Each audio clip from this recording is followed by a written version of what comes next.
আসসালামু আলাইকুম ভিউয়ার্স। আজকে আমি উত্তরবঙ্গের একটি বিখ্যাত রেসিপি নিয়ে আবারও হাজির হয়েছি।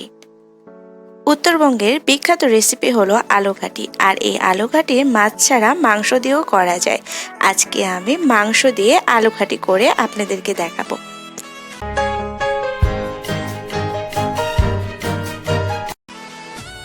আমার রেসিপি যদি আপনাদের ভালো লেগে থাকে এবং মজার মজার রেসিপি যদি দেখতে চান, তাহলে অবশ্যই আমার চ্যানেলটি সাবস্ক্রাইব করবেন এবং পাশে থাকা বেল আইকনটি ক্লিক করে দেবেন।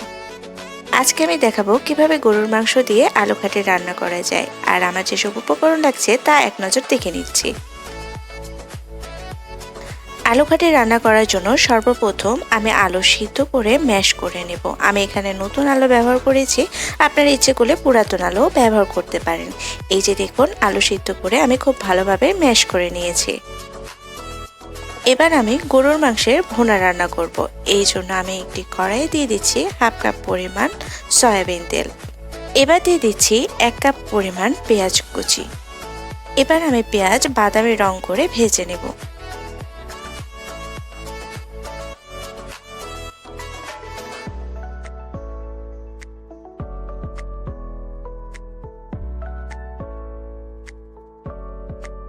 পেঁয়াজ প্রায় ভেজে আসলে দিয়ে দিচ্ছি 3 টেবিল চামচ পরিমাণ রসুন কুচি। রসুন এবং পেঁয়াজ আরো কিছুক্ষণ খুব ভালোভাবে ভেজে নেব। এবার আমি দিয়ে দিচ্ছি কাঁচামরিচ ও শুকনা মরিচ। আমি 3টি কাঁচামরিচ আর 3টি শুকনা মরিচ ব্যবহার করেছি, আপনারা ইচ্ছে করলে কমিয়ে বাড়িয়ে নিতে পারেন। 1 মিনিটের মতো ভেজে নেওয়ার পরে এর মধ্যে দিয়ে দিচ্ছি গরম মশলা। আমি এখানে তেজপাতা, দারুচিনি আর এলাচ ব্যবহার করেছি। আরো কিছুক্ষণ খুব ভালোভাবে ভেজে নেব। এ পর্যায়ে দিয়ে দিচ্ছি 1/3 কাপ পরিমাণ পেঁয়াজ বাটা। পেঁয়াজ বাটা দেওয়ার পরে 1 মিনিটের মতো খুব ভালোভাবে ভেজে নেব। 1 মিনিটের মতো ভেজে নেওয়ার পরে এবার দিয়ে দিচ্ছি গরুর মাংস। মাখিয়ে কিভাবে গরুর মাংস ভুনা করা যায় তার রেসিপি আমার চ্যানেলে আছে, ইচ্ছে করলে আপনারা দেখে নিতে পারেন।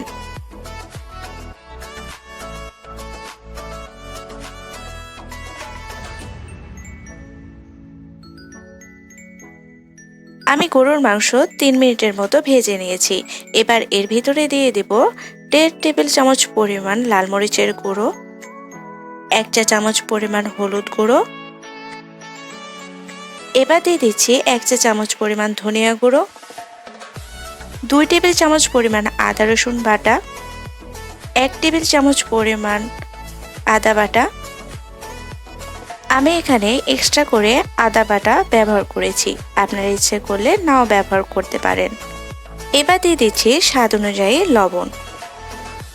এবার সবগুলো উপকরণ মাংসের সাথে খুব ভালোভাবে মিশিয়ে কষিয়ে নেব।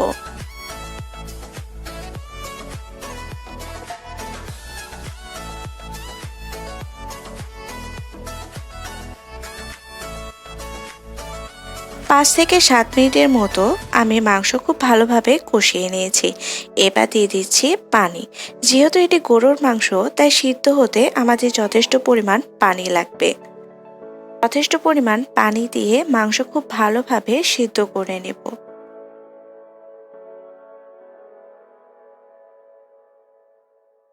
আমার গরুর মাংস কষানো হয়ে গিয়েছে। আমার যতটুকু পানি লেগেছে আমি ঠিক ততটুকুই পানি দিয়েছি, যাতে মাংস খুব ভালোভাবে সিদ্ধ হয়।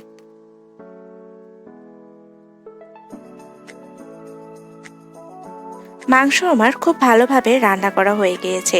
এবার এ পর্যায়ে আমি দিয়ে দিচ্ছি ম্যাশ করে রাখা আলু।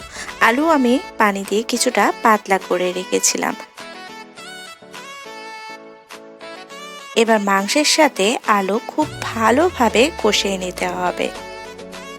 আলুর যে এক্সট্রা ফ্লেভার আছে সেটা যতক্ষণ পর্যন্ত না যাবে ততক্ষণ আলু কষিয়ে নিতে হবে।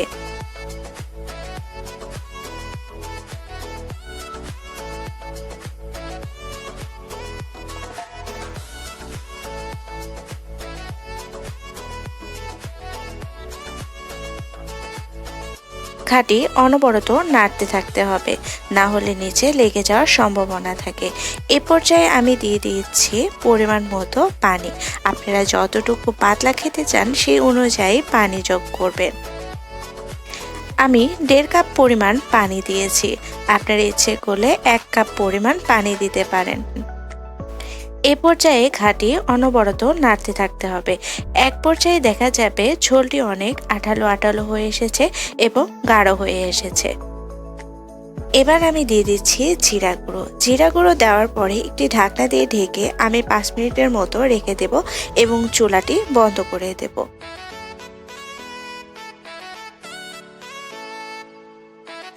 হয়ে গেল গরুর মাংস দিয়ে আলু ঘাটি।